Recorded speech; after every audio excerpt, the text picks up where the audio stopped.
કાંકરેજ તાલુકાના વેપારી મથક થરા ખાતે વાંકાનેર રાજવી અને રાજ્યસભાના સાંસદ કેસરી દેવસિંહજી ઝાલાનું કાંકરેજ જાગીરદાર રાજપૂત સમાજના સંગઠન દ્વારા ભવ્ય રેલી કાઢી સન્માન કરાયું। પ્રાપ્ત વિગતો અનુસાર સમગ્ર ગુજરાતમાં 562 રજવાડાઓ અર્પણ કરનાર રાજપૂત સમાજની ખાનદાની આજે પણ પ્રચલિત છે, ત્યારે હવે ઉત્તર ગુજરાતના બનાસકાંઠા જિલ્લાના કાંકરેજ તાલુકા વેપારી મથક થરા ખાતે સમસ્ત કાંકરેજ જાગીરદાર રાજપૂત સમાજ અને મહાકાલ સેના બનાસકાંઠા પ્રમુખ શૈલેન્દ્રસિંહ વાઘેલા અને થરા નગરપાલિકા પ્રમુખ પૃથ્વીરાજસિંહ વાઘેલા, અશોકસિંહ ભડત સહિત મોટી સંખ્યામાં રાજપૂત સમાજના અગ્રણી યુવાનો વડીલો દ્વારા ગાડીઓ અને બાઇક રેલી યોજી વાંકાનેર રાજવી અને રાજ્યસભાના સાંસદ શ્રી કેસરીદેવસિંહ દિગ્વિજયસિંહ ઝાલાનું આન બાન શાનથી સ્વાગત કરાયું અને જય મહાકાલ, હર હર મહાદેવ, જય ભવાનીના નારા સાથે સમગ્ર વાતાવરણ એકદમ ભક્તિમય બની ગયું। રેલી દરમિયાન શ્રી જાજાવડા વાળીનાથ મહાદેવ મંદિર ખાતે દર્શન કરી આશીર્વાદ લીધા।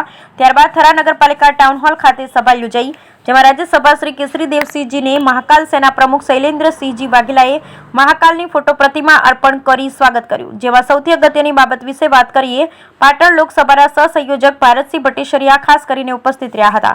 ત્યારે હવે આવનારા દિવસોમાં લોકસભાની ચૂંટણીમાં સામાજિક અને રાજકીય આગેવાનો સહિત રાજપૂત સમાજના સંગઠનો મજબૂત બની રહ્યા છે। બ્યુરો રિપોર્ટ, વરઠકર, ડીસા, બનાસકાંઠા।